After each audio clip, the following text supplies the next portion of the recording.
ओइ हिँड्न जाडो पख न, यति सक्यो अब हिँड्न भने गफ सुरु भइसक्यो के 1 बज्यो र 1:05 भइसक्यो, छोड न, पछि गर्न। ल पर्खी ल एन्टर, ल ओके, ल भयो हिँड। अब खाजा ल्याएछस्? छु, त चाँडो हिँड्न। दिउँसोको 1 बजे, अफिसको सबैको फेभरेट टाइम, लन्च टाइम हो हाम्रो 1 बजे। भन्नलाई चाहिँ खाजा खाने भन्छौँ, तर खानासँगै मिठो गफ पनि निल्दै हुन्छौँ हामी।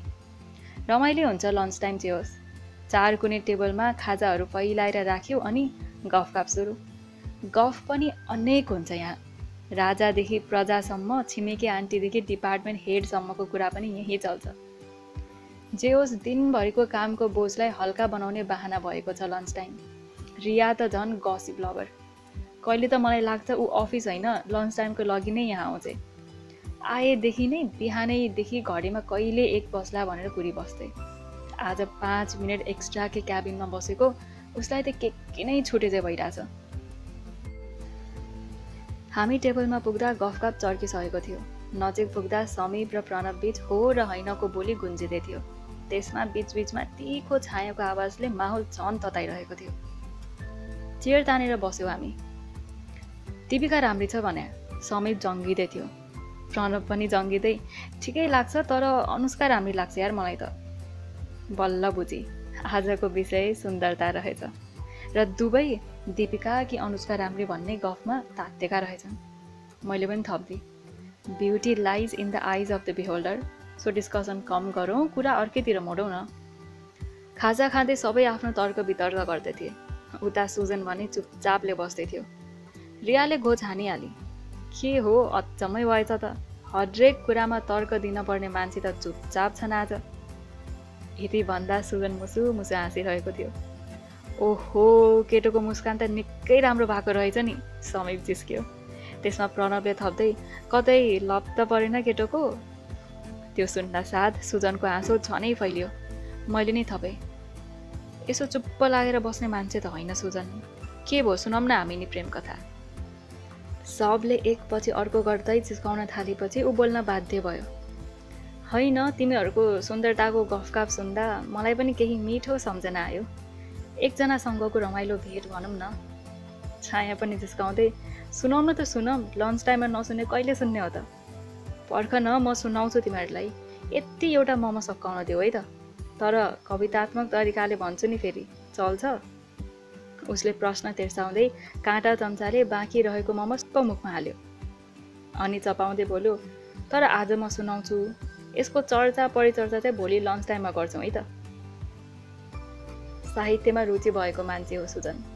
हरेक गफमा कुनै राइटरको लाइन घुसाउँछ कि कविताको लयमा पेज हानिदिन्छ, तर कुरा चाहिँ जे होस् राम्रै गर्छ है केटोले। सबैले उचालेपछि ऊ कवितात्मक तरिकाले बोल्न थाल्यो। मैदा झै सेता उसका न रङ्ग छ, न एकै नजरमा मोहित पार्ने उसका तरङ्ग। न हिरण झै उसका चाल छन्, न हो उमिरका नयनी, न नयन उसका कुनै गहिरो ताल। न हर्लक्क बढेको उसको कद, अझै नियाले उसको दाहिने गालामा पनि देखिन्छन् केही 2-3वटा खत। न उसको गुलाफको कोमल गुलाबी पङ्खुरी झै ओठ, अझै खोजनीति नै गर्ने हो भने उसमा पनि छन् कैयौँ खोट। यदि कसैले उसलाई झट्ट हेरे, सुन्दरताको कुन सूचीमा उसलाई राखु भनी सोचमग्न हुनेछ। केही क्षणका लागि म पनि अल्मलिए। 2 शब्द उसँग साट्ने चाह हुँदा हुँदै समाजले तोकेको आकर्षणको मापदण्ड सम्झिए। 2 कदम उतर्फ बढाउनुको साटो 4 कदम पछाडि सारे। चियाको प्रस्ताव राखु नराखु निश्चित हुन नपाउँदै पृथ्वीको सारा गुरुत्वाकर्षण बल उसका वरिपरि छरिएर चुम्बकीय शक्तिले ताने झै मेरा शरीर उतर्फ केन्द्रित भए। कुनै तान्त्रिकले तन्त्र मन्त्र गरे झै पत्तै नदिई बलरहित मेरा पाइला उतर्फ लम्किए। 2 हातको दूरीलाई एकै फटको पार गर्दै उसका अघि टक्क उभिएर भने, बात मार्नु छ, केही कथा तिम्रा सुन्नु छ, केही कथा मेरा सुनाउनु छ, थोरै भए पनि गहकिला बात मार्नु छ। चियाको चुस्कीसँगै काँधका केही भारलाई बिसाउनु छ, मिठा केही बात मार्नु छ। पहिलो पङ्क्ति सुन्नासाथ हाम्रो ओठमा ठुलो मुस्कान आइसकेको थियो। ओहो, सुजन त डरो मायामा पो परेछ, रिया जिस्के। अनि के भयो, केटी चिया डेटको लागि मानि त?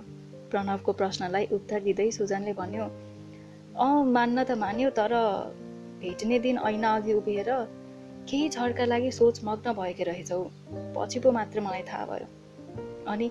अनि के भयो त, सुनाउ न अरू, म झनै सुन्न इच्छुक भए। सौन्दर्यताको सामाजिक मापदण्डमा अनुत्तीर्ण हुँदा उसलाई पनि त पराजयको आभास हुँदो हो। घुङ्गुरा केस, भारिलो कम्मर, गहुँ रङ, दिव्यताको विषय सूचीमा नआउँदा उसको मनमा पनि त तिखो बाँड घोस्दो हो। ऐनाको अघि आफूलाई निहाल्दा अनेकौं प्रश्नहरूको उसलाई पनि त डर लाग्दो हो। तर त्यस दिन ऊ आँटै गरी ऐना अघि मुसुक्क मुस्कुराउँदै उभि, दायाँ बायाँ गरी गाला सुमसुमाई, अनि छिमेकी दिदीले भनेको सम्झी, अलिकति गोरी भाकी भए सुनमा सुगन्ध हुन्थ्यो। हत्तपत्त सेतो पाउडर मुहारमा थोपर्छे, वर्षा अघिको बादल चाहिँ खैरो निलो आफ्नो ओठ निहाल्छे र कुनै कविताको शब्द सम्झन्छे, रसिला कोमल गुलाबी ओठ। हत्तपत्त ऊ गुलाबी लाली ओठै निसासिने गरी पोतिदिन्छे। लाली पाउडर सजित आफूलाई निहाल्छे, भिन्नै युवती फेला पार्छे। अन्जान अपरिचित स्त्री आफूबाटै भागिरहेको महसुस गर्छे, भित्रै निसासिन्छे, अनि आँटे गरेर 2 अञ्चुली पानी मुहारमा छ्यापिदिन्छे। लाली पाउडर बाढीको भेल झैँ बगिदिन्छन्। लामो सास लिँदै मुसुक्क मुस्कुराउँछे र मसँगको चिया डेटको लागि घरबाट निस्कन्छे। भेट्ने दिन मेरा अघि ऊ बसेकी थिए। केही वाक्य र भावनाहरू साटासाट भएका थिए। उसलाई निहाल्दा मृग नयनी नभए पनि उसका नयनमा ब्रह्माण्ड बसेका थिए, कालो, विशाल र गहिरो। सूर्य झैँ चहकिलो नभए पनि चन्द्रमा झैँ छन्, शान्त र शीतल। प्रश्नहरूको छाल छचल्किँदैछन् उसका अंशहरूमा। कहीँ कतै केही खोज्दैछन्, सायद जवाफ खोज्दैछन्, या सायद जीवनको अमूल्य ज्ञान। उसको बोली कोइली झैँ नभए पनि उसको बोलीमा कडकता छ, चियामा अदुवा र मरिचको जस्तो कडकता, स्पष्टता छ, शालीनता छ। कठोर अभिव्यक्तिलाई पनि सुन्दरतामा बदल्ने उसँग अद्भुत कला छ। उसको ओठबाट शब्द होइन, भावना निस्कन्छन् र कानको साटो सिधै मुटुमा पुगी पुष्पको बारुद फुर्दछन्। घुङ्गुरो कपालले सुरक्षा दिइरहन्छन् उसका तितिक्षर मस्तिष्कलाई। बौद्धिकताकी धनी ऊ। उसको लालित्य सोचले संसार हाँक्ने आँट गर्दैछन्। उसको मुस्कानमा मधोसीको साटो निकटतापन छ, न्यानोपन छ। जति उसको र मेरो भेट बाक्लिँदै थियो, ऊ खुला किताब चाहिँ प्रस्तुत भएकी थिए। हरेक पाना चाख लाग्दा सुन्दर वाक्यले सजिएका।